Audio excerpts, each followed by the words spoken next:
Halo, saya Imam Fahrudin. Saya akan melanjutkan cerita tentang fisika nuklir. Ini bahan bacaannya, dan ini materi dalam bahasan fisika nuklir ini. Dan kali ini kita akan melihat tentang radioaktivitas. Radioaktivitas yaitu peristiwa ketika sebuah inti itu meluruh dengan memancarkan partikel atau gelombang elektromagnetik sinar gamma ya. Dalam prosesnya bisa juga dia menangkap elektron orbital. Ini yang disebut sebagai radioaktivitas, dan prosesnya di sini berlangsung secara alamiah ya, tidak buatan. Jadi secara spontan inti meluruh. Ada 3 macam proses radioaktivitas. Di sini bisa peluruhan alfa.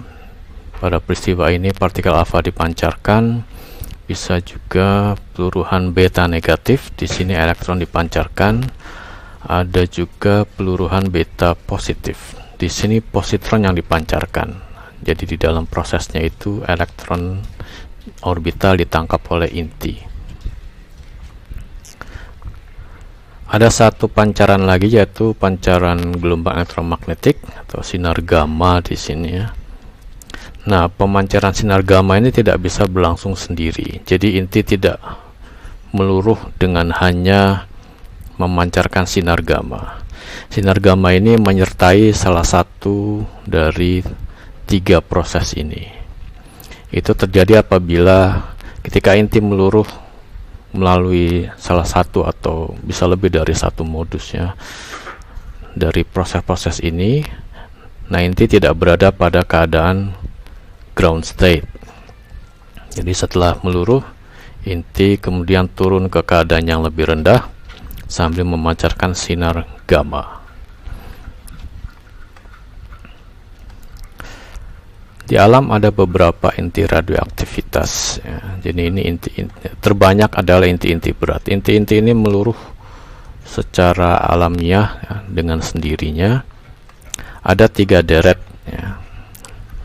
Jadi pertama deret thorium 232. Jadi ini inti berat thorium, itu meluruh menjadi inti lain yang lebih ringan, meluruh lagi menjadi inti lain yang lebih ringan, membentuk rantai. Ini deret terakhir meluruh menjadi timbal 208, dan timbal 208 ini stabil. Jadi setelah ini tidak ada lagi peluruhan. Deretnya tidak berlanjut, berhenti di sini. Ada lagi deret uranium 238, dimulai dengan uranium 238 berakhir sampai ke timbal 206. Ada lagi deret uranium 235, dimulai dari uranium 235 berakhir di timbal 207.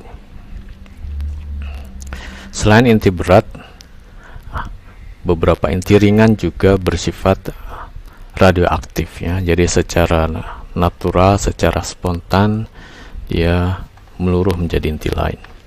Contohnya ini karbon, ini tidak terlalu berat dibandingkan ini sampai ratusan ya. Jadi ini inti ringan. Karbon 14 itu meluruh, dia tidak stabil.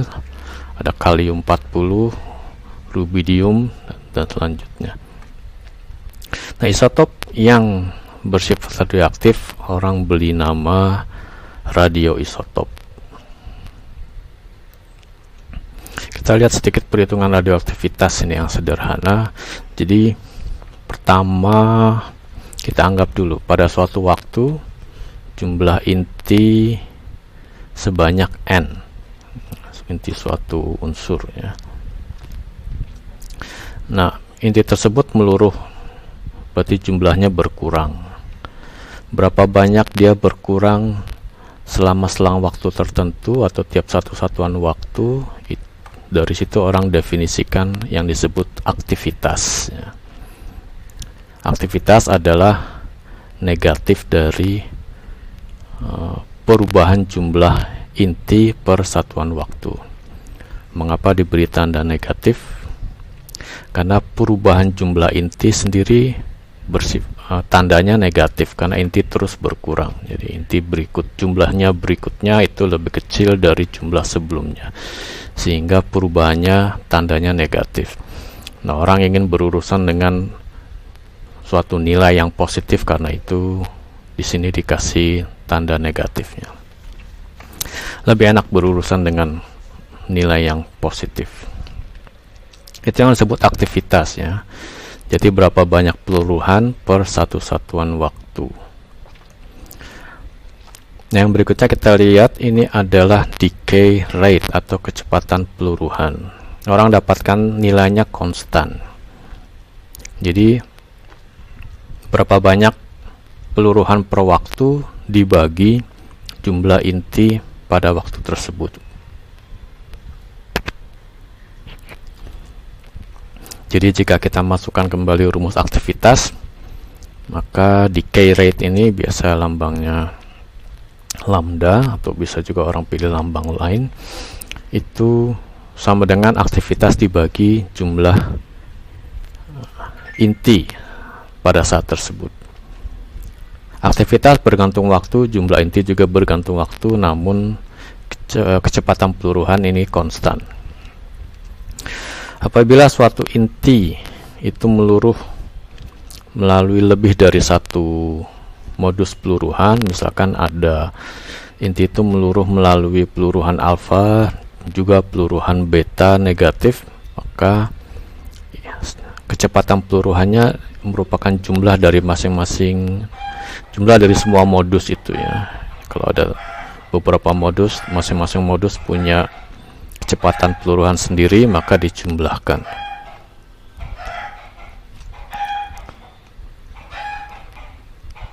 Nah, dari rumus ini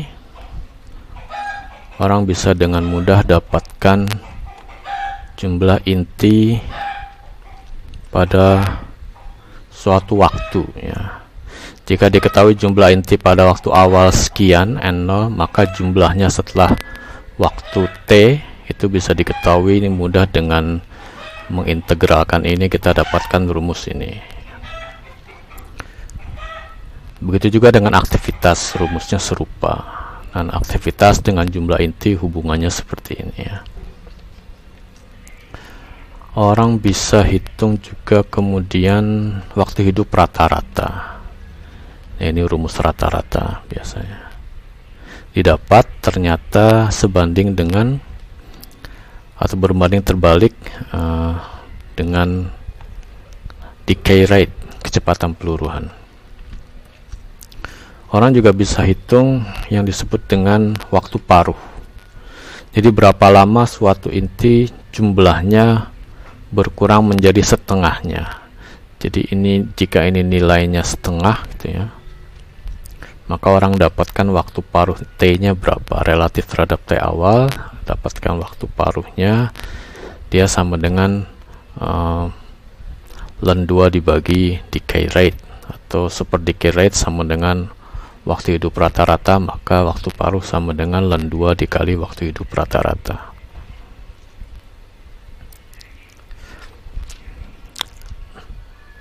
Ya, itu tadi beberapa hitungan fisika nuklir, sederhana, tidak banyak. Ini kita lihat beberapa satuan, beberapa besaran yang dipakai di fisika nuklir dan satuannya. Kita sudah kenal dengan aktivitas, yaitu jumlah peluruhan yang terjadi per satuan waktu. Pada awalnya orang kenal satuan yang disebut sebagai Curie ya, ini untuk menghormati Madame Curie. Jadi satu Curie itu sama atau kurang lebih sama dengan aktivitas 1 gram radium 226. Ini jika dihitung dalam 1 detik terjadi sekian banyak peluruhan. Jadi sangat aktif ini radium. Jadi dalam 1 detik ada sekian banyak inti yang meluruh. Nah, angka ini angka yang cukup besar. Orang ingin sederhanakan satuan aktivitas, jadi ditetapkan satuan standar internasional untuk aktivitas satuan becquerel dari Henry Becquerel. Itu didefinisikan jadi standar 1 Becky sama dengan 1 becquerel sama dengan 1 peluruhan per detik. Jadi dalam satuan becquerel 1 Curie sama dengan 3,7 kali 10 pangkat 10 becquerel. Berikutnya ada besaran yang disebut sebagai paparan atau exposure. Ini berlaku untuk radiasi elektromagnetik, jadi sinar X atau sinar gamma gitu ya. Definisinya adalah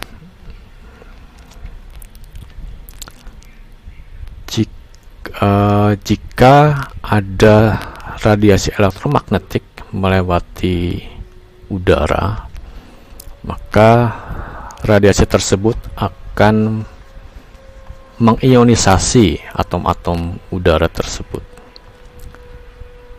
Jadi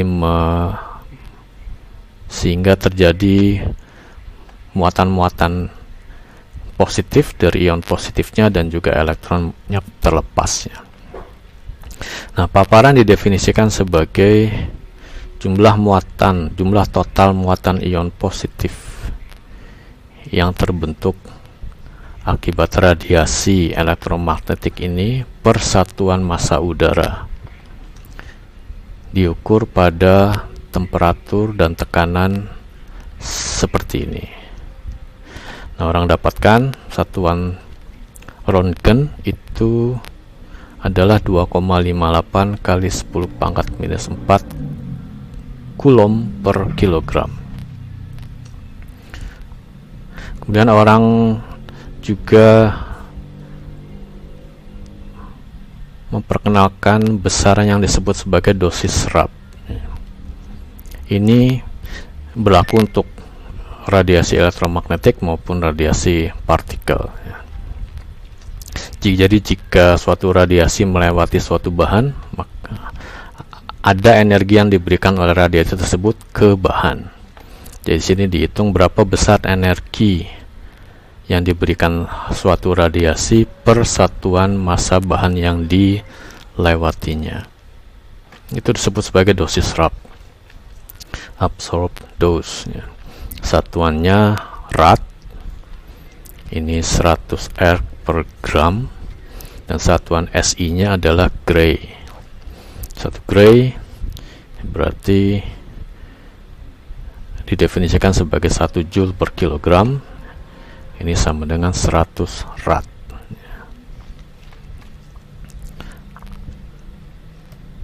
Berikutnya ada yang disebut dengan faktor bobot radiasi. Jadi jika suatu radiasi melewati tubuh manusia atau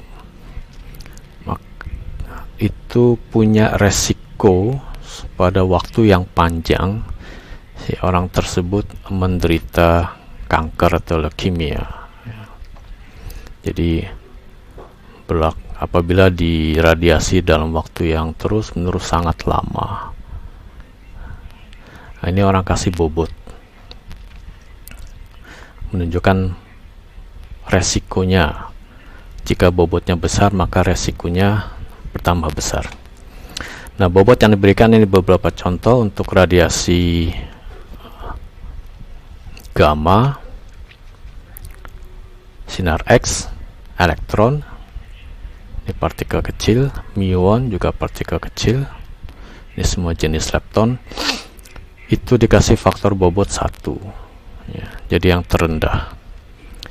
Jika yang diradiasikan adalah proton, ini partikel yang lebih besar lagi, lebih berat dari elektron, muon, protonnya juga energinya di atas 2 MeV, maka faktor bobotnya diberi 5, jadi ini lebih besar ya.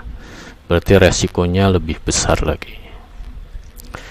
Kemudian ada radiasi neutron berenergi sekian ya. Faktor bobotnya lebih besar.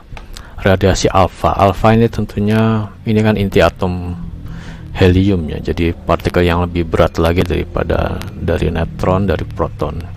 Maka wajar sini faktor bobot radiasinya lebih besar dari faktor bobot radiasi proton maupun neutron.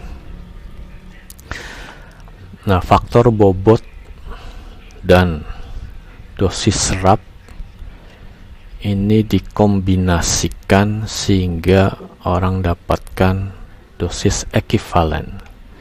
Jadi untuk menggambarkan kerusakan biologis apabila jaringan biologis, atau untuk mudahnya manusia diradiasi, maka ada dosis ekivalennya. Ya, ini dosis serap yang tadi ini hanya menghitung berapa banyak energi yang diberikan ke bahan yang dilewati dikalikan faktor bobotnya.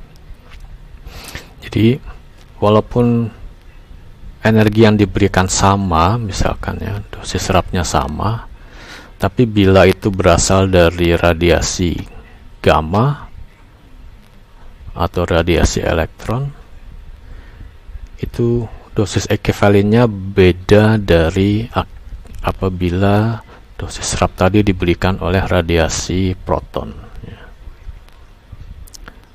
Kerusakan biologisnya lebih besar jika partikel yang melewati bahan tersebut itu lebih berat lagi. Jadi dosis ekivalen didefinisikan sebagai dosis serap dikalikan faktor bobot radiasi. Satuannya adalah rem. Jadi 1 rem ini sama dengan 1 rad kali 1 ini, ya, faktor bobot radiasi. Nah, satuan internasionalnya adalah sievert. 1 sievert ini sama dengan 100 rem. Sekedar gambaran, kita punya angka-angka ini sebetulnya seberapa beresiko kita di lingkungan radioaktif, ya. Ini sekedar gambarannya. Dosis ekivalen sebesar 1 milirem, ya. Ini 1 rem, ini 1 milirem. Itu resikonya, resiko kematian dalam hal ini itu setara dengan 1/8 juta resiko kematian akibat kanker. Dengan kata lain, kita bicara peluang, misalkan jika orang terkena radiasi 1 milirem, dosis ekivalen 1 milirem, itu resiko atau peluang meninggal akibat radiasi tersebut adalah 1/8 juta kali peluang dia meninggal akibat kanker. Jadi ini menunjukkan nilai yang kecil, ya, 1/8. Radiasi 1 mil, dosis ekivalen 1 milirem tersebut itu relatif aman. Kapan seseorang menerima radiasi 1 milirem? Ya, sehari-hari kita bisa terima radiasi sebesar itu, ya. Ini contohnya. 1 milirem itu didapat jika kita menonton TV terus-menerus dalam setahun, atau kita menjadi tetangganya PLTN, maka yang kita terima itu ya 1 milirem. Ya, jadi ini menunjukkan resikonya kecil. Ini saya dapatkan dari sumber ini. Kita lanjut, ini contoh aplikasi fisika nuklir untuk menentukan masa atau rentang waktu, ya. Ada dua aplikasi di sini. Jadi untuk menentukan objek-objek yang geologis, batuan, maupun bisa dipakai juga untuk menentukan objek yang organik, ya, bekas-bekas makhluk hidup. Kita lihat dulu objek geologis. Kita sudah kenal rumus ini, jadi ini yang dipakai, ya. Jika orang tahu jumlah inti radioaktif, ya, jumlah radioisotop di suatu batuan saat ini jumlahnya sekian, dan orang tahu jumlahnya mula-mula, maka waktunya bisa dihitung. tentunya di sini ada masalah. Ya, orang tidak tahu jumlah mula-mula berapa. Kalau jumlahnya sekarang orang bisa ukur, tapi jumlah mula-mula orang nggak tahu. Ya, kita definisikan dulu beberapa notasi ya. Jadi anggaplah ada inti X yang meluruh, bisa bukan melalui satu kali peluruhan, bisa juga bersifat deret. Terakhir dia meluruh berhenti pada inti Y. Nah, inti Y ini stabil, tidak meluruh lagi. Jadi singkatnya inti X meluruh menghasilkan inti Y. Inti X disebut sebagai inti orang tua atau parent. Inti Y disebut sebagai inti anak atau daughter ya. Pada saat awal maka kita definisikan notasinya seperti ini. Jumlah inti parent pada saat awal seperti ini. Pada saat sekarang maka jumlah inti parent seperti ini. Jadi ini merupakan inti parent yang tersisa ya. Mula-mula besarnya sekian jumlahnya, tapi karena dia meluruh jumlahnya berkurang. Pada saat ini tersisa sekian, dan dihasilkan inti anak sebesar ini. Nah, jumlah inti tetap ya. Jadi jika asalnya sebesar ini inti parent pada waktu mula-mula meluruh 1, maka sisanya berkurang 1, tapi inti daughter bertambah 1. Jika meluruh 2, maka yang tersisa adalah berkurang 2, tapi inti daughter bertambah 2. Jadi ini jumlahnya tetap. Nah, dari persamaan ini kita bisa pecahkan problem ini. Jadi jika dimasukkan inti parent di waktu awal ini, dua suku ini dimasukkan ke atas, maka kita dapatkan seperti itu ya. Jadi semua besar-besaran yang bisa diukur di waktu sekarang. Jumlah inti anak berapa, jumlah inti parent tersisa berapa.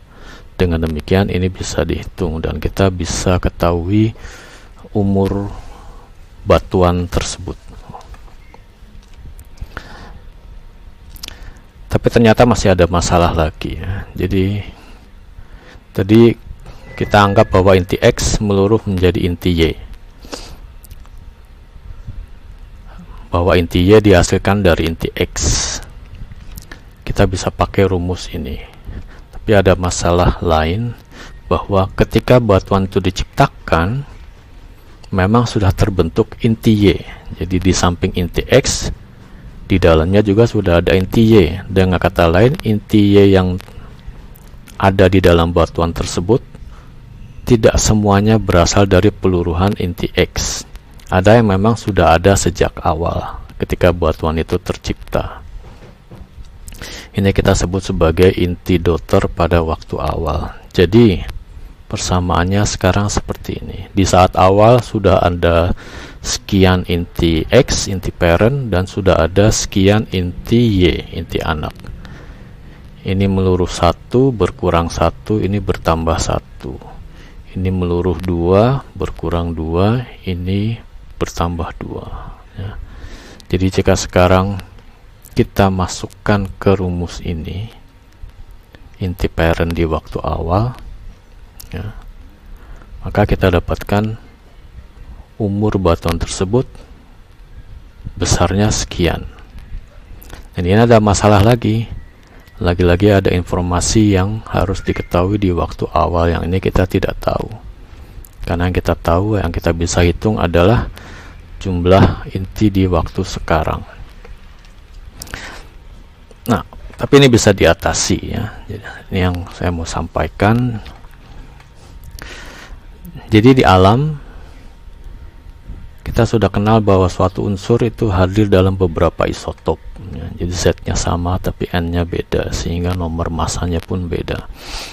Nah, inti Y itu hadir dalam dua jenis isotop. Ada yang dihasilkan dari peluruhan inti lain, dalam hal ini inti X. inti X meluruh menjadi isotop inti Y.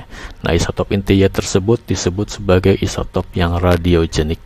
Jadi isotop Y yang radiogenik, yaitu yang dihasilkan dari peluruhan inti lain. Selain itu, inti Y juga punya isotop yang sifatnya non-radiogenik. Jadi isotop inti Y yang non-radiogenik ini tidak dihasilkan dari proses peluruhan inti lain. Ya. Oke, itu yang kita catat. Jadi Y ada yang radiogenik, ada yang non-radiogenik. Yang radiogenik berasal dari X, yang non-radiogenik bukan berasal dari X. Kita bayangkan, saya langsung sini ya, inti Y baik yang radiogenik maupun yang non radiogenik secara kimiawi itu sama ya.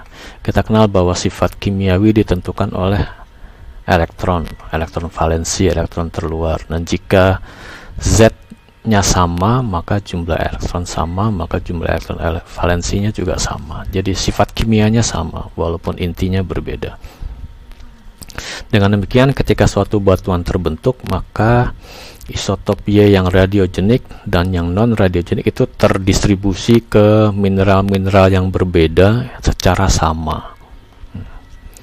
Jadi rasio ini inti Y, isotop Y yang radiogenik terhadap yang non radiogenik itu rasionya sama. Di mineral yang satu, mineral lain, mineral A, B, C, D, ini rasionya sama. Jumlahnya bisa berbeda ya. Mungkin di mineral 1 jumlahnya 2, sementara yang ini jumlahnya 4, sehingga rasionya setengah. Di mineral yang lain, mineral B, ini mungkin jumlahnya 8, tapi rasionya tetap, berarti ini jumlahnya 16 gitu. Itu contohnya. Mengapa rasionya tetap? Karena sifat kimia keduanya sama ya. Lain halnya dengan X. X ini berbeda dari Y, sifat kimianya berbeda, sehingga ketika di dalam satu batuan terbentuk ada mineral A, mineral B, mineral C, dan seterusnya, maka X terbagi ke mineral A, mineral B, mineral C, dan seterusnya itu dengan rasio yang berbeda-beda ya, rasio antara jumlah X dan jumlah inti Y yang non radiogenik. Tidak harus sama, karena sifat X dan sifat Y kimianya beda, sifat kimianya. Nah, itu yang kita catat sekarang. Saya gambarkan di sini. Ini sumbu rasio inti X terhadap inti Y yang non radiogenik. Ini sumbu inti Y yang radiogenik terhadap inti Y yang non radiogenik. Jadi mula-mula seperti ini ya. Pada saat awal ketika batuan itu terbentuk, di dalam batuan ada sekian mineral misalkan, maka rasio inti Y yang radiogenik terhadap yang non radiogenik di mineral yang berbeda itu nilainya sama gitu ya, sebesar ini. Sementara rasio inti X terhadap inti Y yang non radiogenik ini untuk mineral berbeda nilainya beda. Jadi ini sekian, ini sekian, ini sekian gitu. Ini di waktu awal. Dengan berjalannya waktu, maka inti X meluruh, maka nilai rasionya turun. Tapi inti X meluruh menjadi inti Y yang radiogenik, maka nilai rasio ini naik ya, sehingga ini tepat sama 45 derajat ini sudutnya ya. Berkurang 1 naik 1, berkurang 2 naik 2, seperti itu. Sekarang kita lihat di grafik ini nilainya paling kecil, ini nilainya paling besar. berarti jumlah inti X-nya di sini itu lebih sedikit daripada di mineral yang ini. Sesuai aktivitas, saya mundur cepat sedikit. Kita sudah kenal aktivitas, ambil ini saja ya. Aktivitas itu sebanding dengan jumlah inti ya, sesuai definisi di sini juga sama, aktivitas sebanding dengan jumlah inti. Dengan demikian ya, makin banyak inti X, maka aktivitasnya pun makin besar, jumlah peluruhan per waktunya makin besar daripada di mineral yang inti X-nya lebih sedikit ya. Jadi jika di mineral ini inti X meluruh sebanyak sekian sehingga inti Y bertambah sekian ya, maka di mineral yang kuning ini yang jumlah inti X-nya lebih banyak, itu meluruhnya dalam satu waktu lebih banyak lagi ya, berkurangnya sekian sehingga ini bertambah sekian, seperti itu. Nah, ini adalah data di waktu sekarang, di pengamatan sekarang. Orang bisa kemudian tarik garis lurus seperti itu. Nah, kita masukkan sekarang ke rumus radioaktivitas. Ini diambil dari yang ini ya. Sekarang ini semua ini adalah inti X di awal, inti adalah inti Y radiogenik di awal, ini inti X di waktu pengamatan sekarang, ini adalah inti Y radiogenik di waktu pengamatan sekarang. Semuanya dinormalisasi atau dibagi dengan jumlah inti Y yang non radiogenik, yang nilainya tetap di dalam batuan itu yang nilainya.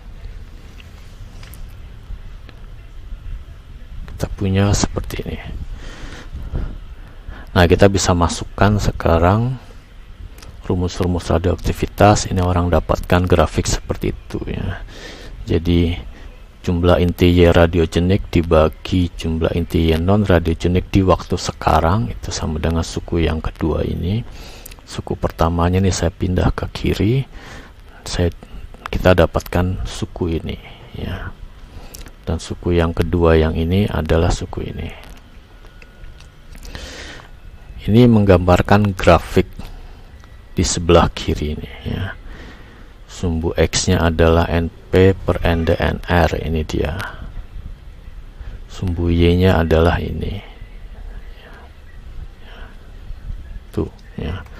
Jadi ini bisa diplot sebagai sumbu Y, sumbu X, dan ini menunjukkan kemiringan garis. Dengan mengukur kemiringan garis, orang dapatkan waktu, selang waktu ini T dikurangi T0 ya. Jadi dengan cara itu kita dapatkan umur batuan tersebut dari sejak tercipta di awal sampai waktu pengukuran sekarang. Grafik ini disebut grafik isochron ya. Jadi dipakai untuk menentukan umur objek geologis dengan mencatat kandungan inti X tersisa, inti Y radiogenik dibagi dengan inti Y yang non radiogenik. Untuk mineral-mineral berbeda di batuan tersebut, orang dapatkan grafik isochron, dan kita bisa menghitung umur batuan tersebut. Di sini beberapa contoh. Jika batuan itu di batuan metamorfik, biasa dipakai reaksi peluruhannya adalah dari rubidium 87 menghasilkan strontium 87 ya. Umur paruh pada proses ini, waktu paruhnya itu adalah sekitar 50 miliar tahun. Ini untuk batuan yang mengandung uranium, zirkon, maka dipakai peluruhan uranium 235 sampai timbal 207, dan juga uranium 238 sampai terakhir berhenti di timbal 206. Ini waktu paruhnya kurang dari yang rubidium ini ya, 0,7 miliar tahun. Ada lagi misalkan proses di batuan-batuan vulkanik yang dipakai adalah reaksi peluruhan kalium menjadi argon, kalium 40 menjadi argon 40. Nah, di sini lebih sederhana karena argon itu pasti dihasilkan dari kaliumnya. Jadi kita tidak perlu pakai grafik isochron, kita bisa pakai rumus yang ini ya. Jadi kalium yang argon yang tercipta itu berasal dari argon yang tercipta berasal dari kalium ya.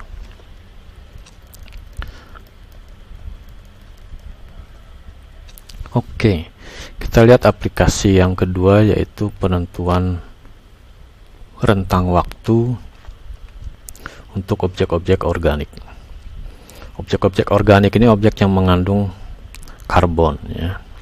Nah, karbon di alam itu ada yang stabil, karbon 12, ada yang radioaktif, karbon 14. Reaksi peluruhan karbon 14 ini yang dimanfaatkan untuk menentukan rentang waktu untuk objek organik. Karbon 14 dihasilkan melalui reaksi ini ya. Neutron bertemu dengan nitrogen di atmosfer ya. Nitrogen 14, kemudian dihasilkan karbon 14 dan proton. Nah, jumlah karbon 14 atau isotop karbon 14 itu sangat kecil dibandingkan jumlah isotop karbon yang stabil ya. Jadi kalau kita punya arang atau karbon seberat 1 gram, maka di dalamnya rasio karbon 14 terhadap karbon 12 seperti ini. Jadi sangat sedikit jumlah karbon 14. Sehingga dalam arang atau karbon yang 1 gram tersebut, jika orang ukur aktivitasnya ini sangat lemah, hanya 1/4 becquerel atau 15 peluruhan tiap menitnya. Aktivitas yang lemah ini ya. Nah, bagaimana ini semua dipakai untuk menentukan rentang waktu objek organik? Jadi seperti ini. Selama hidup, maka objek-objek organik termasuk manusia, pohon, hewan itu ya, itu bernafas, berarti menyerap oksigen ya, sehingga di dalam tubuhnya ada karbon ya, terbawa dalam proses bernapas itu. Di dalam tubuhnya ada karbon, tentunya dengan komposisi ada karbon, isotop karbon 14, juga ada isotop karbon 12. Nah, jumlah isotop karbon 14 memang lebih sedikit, jauh lebih sedikit dari jumlah isotop karbon 12 di dalam tubuh makhluk hidup. Rasionya seperti ini ya. Jadi aktivitasnya untuk tiap gram karbon di dalam tubuh makhluk hidup tersebut, aktivitas yang terukur sekian. Jika jumlah karbonnya lebih besar, tentunya aktivitasnya tinggal dikalikan saja. Nah, setelah makhluk hidup tersebut itu mati, maka dia tidak lagi menyerap karbon, berhenti bernapas, sehingga karbon C14 ini meluruh sehingga jumlahnya berkurang. Dari sejak makhluk hidup tersebut mati, terus berkurang jumlahnya, sementara yang karbon 12 tidak berkurang. Nah, dengan mengukur aktivitas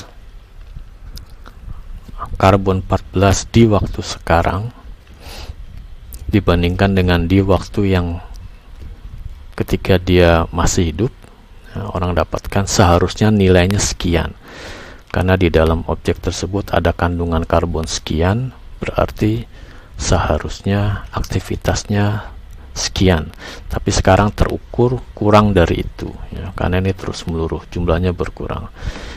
Dengan menghitung aktivitas awal dan aktivitas akhir, orang dapatkan rentang waktu. Jadi diukur dari sekarang orang dapatkan kapan makhluk hidup tersebut mati ya. Ini berbeda dari pengukuran objek geologis ya. Pada pengukuran objek geologis yang didapat adalah umur batuan. Jadi diukur dari sekarang kapan batuan tersebut terbentuk. Sementara untuk objek organik yang didapat adalah bukan umur si makhluk hidup tersebut, melainkan terhitung dari sekarang kapan makhluk hidup tersebut mati ya.